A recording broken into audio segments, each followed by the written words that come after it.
انتظامیہ، دعا ہے اللہ رب العزت ان طلباء کرام کے علم میں، عمل میں برکت وسعت عطا فرمائے، جنہوں نے اپنے امام کی محبت میں یوم رضا کا انعقاد کیا۔ یوم رضا دراصل اس سے اعلیٰ حضرت ہے۔ خطابات آپ نے سماعت فرما لیے، مگر چونکہ میں اس بات کو بھی ضروری سمجھتا تھا کہ میں اپنے امام کی خدمت میں خراج تحسین پیش کروں، خراج عقیدت پیش کروں، جنہوں نے مخالفین کی مخالفت بھول لی، دشمنوں کی دشمنی بھول لی، جنہوں نے بڑے جاگیرداروں کو، وڈیروں کو، حکمرانوں کو، دنیا داروں کو پس خشک ڈال دیا، مگر نام مصطفیٰ کو میلہ نہیں ہونے دیا۔ وہ حضور کے سچے عاشق رسول تھے اور حضور کے پکے غلام تھے۔ میرے امام اعلیٰ حضرت امام اہل سنت رضی اللہ تعالی عنہ میں لچک نہیں تھی۔ عظمت مصطفیٰ کی بات آتی، مقام مصطفیٰ کی بات آتی تو اعلیٰ حضرت امام اہل سنت ڈٹ جاتے تھے۔ اور آپ جس فن اور جس علم میں بھی دیکھیں، یکتائے روزگار، آپ ایسے یکتا ہیں کہ اس علم و فن میں متاخرین کے اندر آپ کا ثانی نظر نہیں آتا۔ اگر میں مختصر الفاظ میں آپ کی مہارت تامہ اور کاملہ کو بیان کروں تو وہ یوں بیان کی جا سکتی ہے: فن تفسیر میں ترجمان القرآن، فن حدیث میں یحییٰ بن قطان، فن فقہ میں، علم فقہ میں اپنے وقت کے ابو حنیفہ نعمان، نعت گوئی میں ثانی حضرت حسان یعنی امام احمد رضا خان علیہ الرحمت والرضوان۔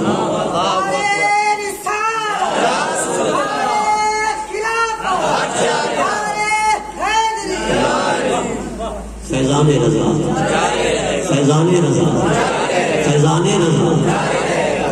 اعلیٰ حضرت امام اہل سنت الشاہ امام محمد رضا خان فاضل بریلوی رضی اللہ تعالی عنہ کو اگر تفسیر کے میدان میں دیکھو تو آپ حضرت عبداللہ ابن عباس، جن کو حبر الامہ اور راس المفسرین کے القاب ملے، ان کے آپ نئے ہونے کی صورت میں ترجمان قرآن نظر آتے ہیں۔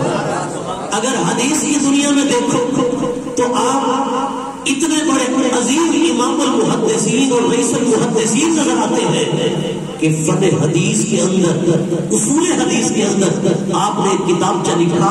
جب علماء نے دیکھا اصول حدیث میں آپ کے کتابچے کو تو علماء نے کہا خدا کی قسم اگر آپ سے پہلے کسی نے اس علم کے اندر کوئی کتاب نہ لکھی ہوتی تو ہم امام احمد رضا کو فن اصول حدیث کا موجد قرار دے دیں۔ اور فن فقہ میں، علم فقہ میں آپ کا کمال تو یہ تھا کہ آپ امام اعظم ابو حنیفہ نعمان بن ثابت کے ثانی نظر آتے تھے۔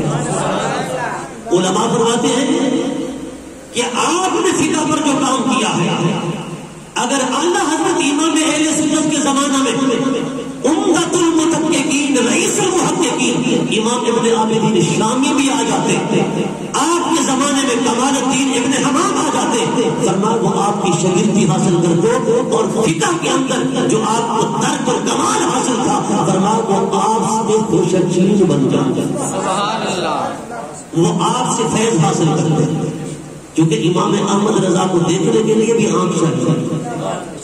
جیسے ابو جہل کی آنکھ میں حقیقت مصطفیٰ کو نہ سمجھا تھا، ایسے ہی امام احمد رضا کو کوئی بد مذہب، بد عقیدہ سمجھ ہی نہیں سکتا۔ اگر وہ معتدل بن کر آئے، جیسے مولوی نظام الدین فقیہ احمد پوری کے لقب سے مشہور تھا، مولوی نظام الدین کے سامنے جب فقہ کے مسائل کا ذکر ہوا، بالخصوص اصول میراث کا، حضرت مولانا سراج الفقہا مکھن بیوی رحمۃ اللہ تعالی علیہ، آپ کو ایک مسئلہ کے اندر مسئلہ جو ہے وہ اٹک گیا، بڑی پیچیدگی اور بڑا انقلاب، اور اس کے اندر آپ نے بڑا تبہر اختیار کیا ہوا تھا، باوجود اس کے آپ سے وہ مسئلہ حل نہ ہو سکا۔ آپ نے بڑے بڑے مدارس کے اندر لیٹر لکھے کہ اس مسئلہ کا حل بتاؤ، مگر کسی نے جواب نہ دیا۔ کسی نے کہا کہ امام احمد رضا خان فاضل بریلوی کو تو لکھ کر دیکھو۔ جب آپ کے پاس لیٹر لکھا تو امام احمد رضا نے پورا ایک رسالہ فن علم میراث میں لکھ کر جب آپ کے پاس ارسال کیا تو سراج الفقہا مولانا سراج احمد مکھن بیلوی رحمۃ اللہ تعالی علیہ فرمانے لگے، میں تو سمجھتا تھا انہوں نے چند میلاد کی کتابیں لکھی ہیں، مگر آج پتہ چلا ہے کہ امام احمد رضا کو ہر فن میں امام نظر آتا ہے، اور علم میراث میں بھی امام نظر آتا ہے۔ اعلیٰ حضرت امام اہل سنت کے تبہر علمی کا عالم یہ تھی، اور آپ کے پاس یہ علم لدنی کی وجہ سے کمال ہوا۔ جب آپ چھوٹے بچے تھے، استاد کے پاس پڑھنے کے لیے بیٹھے تھے، تو آپ استاد صاحب نے جب حروف تہجی پڑھائے تو آپ پڑھتے گئے۔ جب لام الف لا پہ پہنچے اعلیٰ حضرت رک گئے، آپ نے خاموشی اختیار کر لی، چپ ساتھ لی۔ استاد صاحب نے کہا پڑھو احمد رضا لام الف، آپ خاموش رہے، پڑھو احمد رضا لام الف، آپ خاموش رہے۔ آپ کے دادا جان مولانا رضا علی خان بریلوی رحمۃ اللہ علیہ، آپ کو کہا گیا آپ کا پوتا تو پڑھتا ہی نہیں، استاد پڑھاتا ہے پڑھو لام الف، وہ پڑھتا ہی نہیں۔ آپ نے پوچھا کہ بیٹا احمد رضا کیوں نہیں پڑھتے؟ آپ نے فرمایا بابا جان پہلے لام بھی آ چکا ہے، الف بھی آ چکا ہے، دوبارہ کس لیے پڑھے؟ اور یہ دوبارہ کیوں آیا ہے؟ اعلیٰ حضرت نے اس میں اشارہ کر دیا، وہ بات مورخین نے لکھی نا کہ حضرت عیسیٰ روح اللہ علی نبی کے نبی علیہ الصلوۃ والسلام جب استاد کے پاس بیٹھے تو استاد نے حروف تہجی پڑھایا، آپ پڑھتے گئے، تمام حروف تہجی آپ نے پڑھ ڈالے، جو بھی رائج ہوں گے۔ حضرت عیسیٰ علیہ السلام نے پوچھا استاد جی آپ نے حروف تہجی پڑھا تو دیے، ان کا مطلب بھی سمجھا دیں، الف کا مطلب کیا ہے، لام کا مطلب کیا ہے، جی با کا مطلب کیا ہے، جی یہ جو حروف تہجی پڑھائے ہیں ان کا مطلب بھی بتا دیں، مفہوم معنی مقصد بھی بتا دیں۔ استاد نے کہا بیٹا ابھی آپ چھوٹے بچے ہو، میں کیسے بتا سکتا ہوں؟ آپ نے فرمایا اچھا آپ کو اگر نہیں آتے تو پھر میں بتا دوں، اگر آپ نہیں بتا سکتے تو میں بتا دوں۔ حضرت عیسیٰ روح اللہ نے تمام حروف تہجی کے مفاہیم، معانی، مقاصد، مطالب ایسے بیان کیے کہ استاد میں حیران رہ گیا۔ استاد نے سینے سے لگایا اور کہا عیسیٰ روح اللہ جہاں میری عقل نہیں پہنچی تھی وہاں تیری عقل پہنچ چکی ہے، میری عقل نہیں پہنچی تھی وہاں تیری عقل پہنچ چکی ہے۔ امام احمد رضا نے لام الف لا کو نہ پڑھ کے خاموش پیغام دیا، استاد جی لام الف لا ایسے نہیں دوبارہ آیا ہے، اس کے اندر کوئی راز پنہا ہے، اس کے اندر کوئی سر پنہا ہے، وہ بتاؤ تو صحیح۔ مگر استاد کیسے بتاتا؟ امام احمد رضا نے کیونکہ اللہ رب العزت نے جب حضرت ابراہیم علیہ السلام کو فرمایا نا اسلم، اسلام لے آیا، تو حضور کو فرمایا فاعلم انہ لا الہ الا ہو۔ حضرت ابراہیم سے حکم ہوا اسلم، حضور سے حکم ہوا فاعلم۔ علماء فرماتے ہیں اسلم میں ہوتا ہے اسلام یعنی سر جھکا دینا، اپنے ظاہر کو جھکا دینا، گویا وہاں پر اپنے ظاہر کو تابع کرنا مراد ہے، ظاہر کو تابع کرنا مراد ہے، اور فعلم کے اندر ظاہر کو تابع کرنا بھی مراد ہے، مگر اس کے ساتھ ساتھ علم کے حاصل کرنے کی طرف بھی اشارہ ہے، کیونکہ پہلی وحی جو نازل ہوئی وہ اقرا ہے۔ وہ کیا ہے؟ اقرا بسم ربک الذی خلق۔ اللہ پاک نے فرمایا فعلم انہ لا الہ الا ہو، فرماتے ہیں اسلم کے اندر اسلام ہے، کیا ہے؟ اسلام، اور فعلم کے اندر اقرار ہے۔ اصل کے اندر یہ ہے کہ میرے رب میں نے سر جھکا دیا، میں تیرا بندہ ہوں، میں تیرا بندہ ہوں، اور فعلم کے اندر کیا ہے؟ تو میرا رب ہے۔ اصل کے اندر عبدیت کا اظہار ہے اور فعلم کے اندر ربوبیت کا اقرار ہے۔ علماء فرماتے ہیں فعلم کے اندر کس علم کی طرف اشارہ تھا؟ مفسرین فرماتے ہیں وہ علم الحروف، وہ حروف کا علم تھا، الف سے لے کر یا تک حروف کا علم۔ پھر فرماتے ہیں وہ حروف کا علم کیا تھا؟ وہ علم لام الف، وہ علم لام الف، فرما وہ لام الف کا علم تھا، فرما ہوا علم لام الف فی النقطہ وعلم النقطہ وعلم النقطہ فی معرفت الاصلیہ وعلم معرفت الاصلیہ فی علم الالہی۔ فرمایا کہ یہ اس طرف اشارہ ہے، علم حروف علم لام الف ہے، علم لام الف علم معرفت اصلیہ ہے، علم معرفت اصلیہ علم الہی ہے۔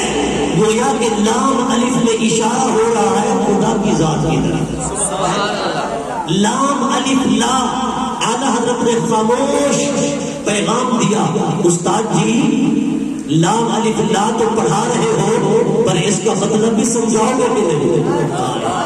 اس کا مطلب بھی سمجھاؤ گے کہ نہیں؟ گویا کہ جہاں استاد کی عقل نہیں پہنچی تھی وہاں امام احمد رضا کی عقل پہنچ گئی، امام احمد رضا کی عقل پہنچ گئی۔ یہ علم لدنی کا کمال ہوا۔ اسی طرح آپ دیکھتے جائیں، فن میراث ہو، فن حدیث ہو، فن تفسیر ہو، فن توقیت ہو، غرض یہ کہ جس علم اور فن کے اندر آپ کو دیکھتے چلے جائیں 55 علوم سے زائد علوم کے اندر آپ کو مہارت تام حاصل تھی، لیکن کچھ علماء فرماتے ہیں یہ اعلیٰ حضرت کی شان کے لائق نہیں کہ 55 علوم سے زیادہ آپ کو مہارت تھی۔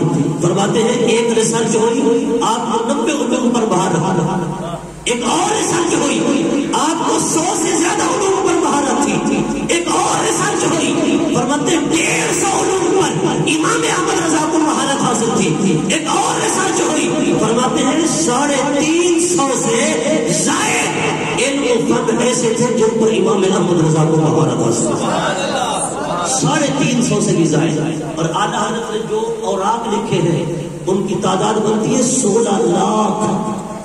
کتنا؟ اعلیٰ حضرت نے اپنی زندگی میں 16 لاکھ صفحات لکھے، 16 لاکھ صفحات، اور اس کے اندر آپ نے عشق مصطفیٰ پر زیادہ زور دیا ہے، ادب مصطفیٰ پر زیادہ زور دیا ہے۔ یہ آپ کی شان مجددیت ہے۔ حضرت شیخ احمد سرہندی فاروقی رحمۃ اللہ تعالی علیہ آپ بھی مجدد ہیں، آپ مجدد الف ثانی ہیں، اور اعلیٰ حضرت مجدد مئات سابقہ و مئات حاضرہ، آپ پہلی صدی کے مجدد ہیں، آپ موجودہ صدی کے بھی مجدد ہیں۔ اور امام احمد رضا خان فاضل بریلوی رضی اللہ تعالیٰ عنہ کی پہلے مجددین کے ساتھ اگر مناسبت دیکھی جائے تو شیخ احمد کا نام بھی احمد، آپ کا نام بھی احمد، اور شیخ احمد کا لقبی نام ہے عبد الرحمان، آپ کا لقبی نام ہے عبد المصطفیٰ۔ یہ اس طرف اشارہ ہے کہ عبد الرحمان توحید کا پرچارک ہوگا، جو عبد المصطفیٰ ہے وہ عشق مصطفیٰ کا پرچارک ہوگا۔ شیخ احمد سرہندی نے توحید پر زور دیا اور امام احمد رضا نے عشق مصطفیٰ پر زور دیا، کیونکہ جس چیز کا جس زمانے کے اندر عروج تھا یا ضرورت تھی، کیونکہ جلال الدین اکبر نے توحید پر ضرب لگائی تھی تو شیخ احمد سرہندی نے توحید کا پرچار کیا۔ عبد الرحمان آپ کا لقب نامی توحید کے پرچار کی طرف اشارہ ہے۔ اور احمد رضا فاضل بریلوی کے زمانے میں لوگوں نے عظمت مصطفیٰ پر ضرب لگائی، عزت مصطفیٰ پر ضرب لگائی، نواز مصطفیٰ پر ضرب لگائی، اس کے مصطفیٰ کو گھٹانے کی کوشش کی تو امام احمد رضا کا لقبی نام عبد المصطفیٰ اسی طرح اشارہ ہے کہ آپ عشق مصطفیٰ کے پرچارے میں ہیں اور ناموس رسالت کے محافظ ہیں۔ سبحان اللہ، سبحان اللہ۔ امام احمد رضا خان فاضل بریلوی رضی اللہ تعالیٰ عنہ کو سمجھنے کے لیے علم بھی چاہیے، عمل بھی چاہیے، اور عشق مصطفیٰ بھی چاہیے۔ احمد رضا ایسے بندے کو سمجھ نہیں آتا جو اندر سے خالی ہو.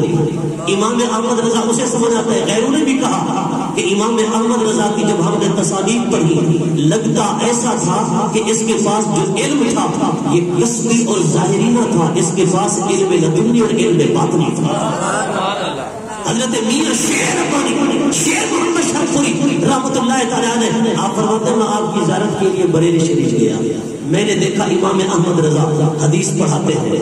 امام احمد رضا لکھتے ہیں، وہ کہتے ہیں خدا کی قسم میں نے رزلٹ اور نتیجہ یہ نکالا کہ امام احمد رضا نہ خود سے پڑھتا ہے نہ خود سے لکھتا ہے، پردے کے پیچھے مصطفیٰ بتاتے ہیں تو احمد رضا لکھتا بھی ہے.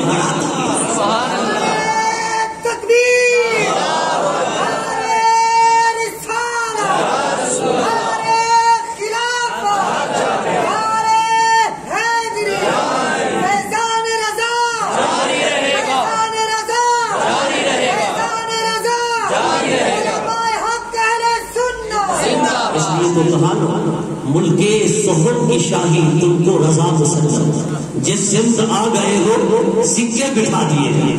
اعلیٰ حضرت امام احمد رضا کی ذات والا صفات کے متعلق اگر یوں کہا جائے ہر علم و فن کی شاہی تم کو رضا مسلم، جس سمت آ گئے ہو سکے بٹھا دیے ہیں. جس فن اور علم کو بھی دیکھو، اس لیے متاخرین بزرگوں میں کسی نے خواب دیکھا کہ علم جو ہے جوان کی شکل میں نظر آیا اور دوڑتا نظر آیا. بزرگوں نے پوچھا اے علم یہ بتا تو اتنا جوان کیوں ہو گیا ہے، تیرے اندر یہ طاقت یہ قوت کہاں سے آئی ہے؟ علم نے جواب دیا ارے مجھے احمد رضا نے زندہ بھی کر دیا ہے، جوان بھی کر دیا ہے. احمد رضا نے زندہ بھی کر دیا ہے، جوان بھی کر دیا ہے. امام احمد رضا کا فاضل بریلوی ہما جہت شخصیت، ہما جہت شخصیت، آپ کو جس جہت سے بھی دیکھو آپ با کمال نظر آتے ہیں. عشق مصطفیٰ کا عالم تو یہ ہے کہ آپ حضور کی محبت میں ایسے گتھے ہوئے تھے. آپ فرماتے خوف نہ رکھ رضا ذرا تو ہے عبد مصطفیٰ. خوف نہ رکھ رضا ذرا تو ہے عبد مصطفیٰ، تیرے لیے امان ہے، تیرے لیے امان ہے. اعلیٰ حضرت امام اہل سنت الشاہ امام احمد رضا فاضل بریلوی رضی اللہ تعالیٰ عنہ کی عقیدت اور محبت جس دل میں آ جاتی ہے وہ حضور کا سچا عاشق بن جاتا ہے، حضور کا سچا عاشق بن جاتا ہے. یوم رضا منانے کا مقصد یہی ہے، اور سے اعلیٰ حضرت منانے کا مقصد یہی ہے کہ اعلیٰ حضرت کا دامن پکڑو. نعتیں پڑھنی ہے اعلیٰ حضرت کی پڑھو، کتابیں پڑھنی ہے اعلیٰ حضرت کی پڑھو. اگر کسی کی علم اور فن کا مطالعہ کرنا ہے اعلیٰ حضرت امام احمد رضا خان کو پڑھو، کیونکہ جس میدان میں بھی آپ کو دیکھو گے اسی میدان کے اندر آپ شاہ سوار نظر آتے ہیں، شاہ سوار نظر آتے ہیں. اور آپ فرماتے ہیں حضور کے بے ادبوں اور گستاخوں کی جو نفرت ہے وہ تو میری گھٹی کے اندر بھر دی گئی ہے، میری گھٹی کے اندر بھر دی گئی ہے. اور ادب مصطفیٰ کا عالم یہ تھا. ایک مرتبہ پھل کاٹا گیا آپ کی خدمت میں، پھل کاٹا گیا، پہلی کاچ آپ نے کھا لی، دوسری کاچ کھا لی، تیسری کاچ کھا لی، پورا پھل آپ کھا گئے. کسی نے کہا حضور آپ تو قلیل غذا کم کھاتے ہیں مگر یہ پورا پھل ہی کھا گئے. آپ نے فرمایا ہاں یہ پھل حضور نے کھایا تھا، حضور کی سنت ہے اس پھل کو کھانا، مگر پہلی کاچ جب میں نے کھائی نا مجھے کڑوی نہیں، تو اس لیے میں ساری کاچیں کھاتا گیا اور پورا پھل کھا گیا. اگر کوئی اور کھاتا وہ تھوک دیتا، میں نہیں چاہتا تھا کہ اس پھل کو کھا کر تھوکا جائے جس کو کھانا میرے نبی کی سنت ہے، تاکہ میرے نبی کی سنت کی توہین ہو جائے. اللہ اکبر. وہ اعلیٰ حضرت امام محمد رضا آپ کیا فرماتے ہیں اے حضور کے حرم میں جانے والا، حرم کی زمین اور قدم رکھ کے چلنا، ارے سر کا موقع ہے وہ جانے والے. فرما حضور کا حرم ہو پھر پاؤں کے بل چلا جائے، فرما یہاں سر کے بل چل جائے، اس لیے کہ یہ حضور کی زمین ہے، حضور کی دھرتی ہے. فرما پاک سرزمین ہے. سرکار کی بارگاہ میں جب گئے نا تو نعت پڑھی، آپ نے یہ نعت پڑھی وہ سوئے لالا زار پھرتے ہیں، تیرے دن اے بہار پھرتے ہیں، کوئی تیری بات کیوں پوچھے رضا، تجھ سے شہدا ہزار پھرتے ہیں۔ میں تو یہی کہوں گا باقی آپ سمجھ گئے، تجھ سے شہدا ہزار پھرتے ہیں۔ علماء فرماتے ہیں اس نعت کو سن کر حضور نے اپنے دست اقدس کا دیدار کرایا، اپنے دست اقدس کا دیدار کرایا، اور پھر حضور کے نہیں سارے انبیاء کا ادب سکھایا، ادب بتایا۔ ایک مرتبہ نعت پڑھی گئی، جب حضور کی بارگاہ میں، اعلیٰ حضرت کی بارگاہ میں نعت پڑھی گئی کہ شان یوسف جو گھٹی وہ اسی طرح سے گھٹی۔ اعلیٰ حضرت جلال میں آ گئے، فرمایا ٹھہر جاؤ، یہ کیا کہتے ہیں؟ شان یوسف جو گھٹی اسی طرح سے گھٹی، فرمایا یوں نہ کہو، میرا نبی شان گھٹانے نہیں آیا، شان بڑھانے آیا ہے، یوں کہو شان یوسف جو بڑھی وہ اسی طرح سے بڑھی، شان یوسف جو بڑھی وہ اسی طرح سے بڑھی۔ کسی اور شہر میں پڑھا، کھڑے ہیں درخت حضرت والا کے سامنے، مجنون کھڑے ہیں خیمہ لیلا کے سامنے۔ حضور کے گنبد خضرا کے سامنے جو درخت کھڑے تھے نا قطار میں، انہیں تشبیہ دی مجنون کے ساتھ، اور گنبد خضرا کو تشبیہ دی مجنون کے ساتھ، خیمہ لیلا کے ساتھ۔ آپ جلال میں آ گیا، آپ نے فرمایا بڑی بے ادبی کا گالی۔ شاعر نے کہا حضور بڑی محنت سے لکھا تھا، فرمایا جتنا بھی تم نے محنت کی ہے تیری محنت خاک میں مل گئی، اگر آدم مصطفیٰ نہیں تو پھر کچھ بھی نہیں، فرمایا حضور کی تعظیم نہیں تو پھر کچھ بھی نہیں۔ حضرت حسان سے سیکھو، فرماتے مائی مدح تو محمد میں مکانتی، لیکن مدح تو مکانتی میں محمدی، میں تو حضور کی تعریف اس لیے کرتا ہوں تاکہ میری کلام خوبصورت ہو جائے، میری کلام میں حسن آ جائے۔ اعلیٰ فرماتے یوں نہ کہو، کھڑے ہیں حضرت والا کے سامنے، مجنون کھڑے ہیں خیمہ لیلا کے سامنے، بلکہ فرمایا یوں کہو، کھڑے ہیں درخت حضرت والا کے سامنے، قدسی کھڑے ہیں عرش معلیٰ کے سامنے، قدسی کھڑے ہیں عرش معلیٰ کے سامنے۔ فرمایا ان درختوں کو تشبیہ دو رب کے مقرب فرشتوں کے ساتھ، اور فرمایا گنبد خضرا کو تشبیہ دو رب کے عرش معلیٰ کے ساتھ۔ فرمایا تشبیہ کو تو درست کرو، تمہاری تشبیہ ٹھیک نہیں ہے۔ اعلیٰ حضرت کے اندر عشق مصطفیٰ، محبت مصطفیٰ، تعظیم مصطفیٰ اس قدر پھوٹ پھوٹ کے بھرا ہوا تھا کہ خدا کی قسم آپ کا نام لقب عبد المصطفیٰ ظاہر کر رہا ہے۔ امام احمد رضا نے زندگی بھر یہ عشق مصطفیٰ کی پرچار کی ہے، یہ گنبد خضرا کے ادب کا واقعہ کیا، گنبد خضرا کا ادب بتایا کہ حضور کی بارگاہ کا ادب کیسا ہے۔ اور پورا قرآن مجید فرقان حمید ترجمہ قرآن کنز ایمان آپ دیکھ لیں، یہ آپ کے 3 شاہکار ہیں، تصنیف کے 3 شاہکار۔ ویسے تو 1600 صفحات آپ نے لکھے، ایک منہ تنہا اتنا بڑا کام، 16 لاکھ صفحات پر مشتمل آپ کی تصانیف، 16 لاکھ صفحات۔ امام احمد فاضل بریلوی کی 1000 سے زیادہ تصانیف، اور 3 تصانیف شاہکار ہیں، ترجمہ قرآن کنز ایمان، فتح و رضویہ اور ہدایت بخشش۔ اس لیے میں نعت خانوں سے کہوں گا کسی اور کی نعتیں پڑھنے کی بجائے اعلیٰ حضرت کے کلام یاد کرو، اعلیٰ حضرت کی نعتیں یاد کرو۔ اور فتح و رضویہ تو ایسا شاہکار ہے کہ ہندوستان کے 500 علماء فتاوی لکھنے، حکومت کی سرپرستی میں، حکومت کی سرپرستی میں، تو وہ فتاوی عالمگیری قرار پائے، تنے تنہا پرائیویٹ طور پر، کوئی حکومتی سرپرستی نہیں۔ امام احمد رضا جو فتاوی لکھے وہ فتاوی رضویہ 30 جلدوں میں آ جائے، 30 جلدوں میں۔ یہ اعلیٰ حضرت کے یقیناً معجزات ہیں، اور آپ کی کمال مہارت کے کرشمے ہیں جو ہمارے سامنے ہیں۔ دعا ہے پروردگار ہمیں ان اللہ کے پیاروں سے، ان قدسی صفات لوگوں سے سچی محبت عطا فرمائے، اور ان کی محبت کے صدقے اللہ رب العزت حضور کی سچی محبت اور حضور کا عشق عطا فرمائے۔ طلباء نے یوم رضا کا انعقاد کیا، اللہ ان طلباء کو علم نافع عطا فرمائے۔ اعلیٰ حضرت امام اہل سنت مجدد دین و ملت پروانہ شمع رسالت الشاہ امام احمد رضا فاضل بریلوی رضی اللہ تعالیٰ عنہ کے اس خدمت علم کا ہم سب کو کوشا چین بنائے، ہمیں بھی ایک قطرہ نصیب فرمائے۔ وآخر دعوانا ان الحمد للہ رب العالمین۔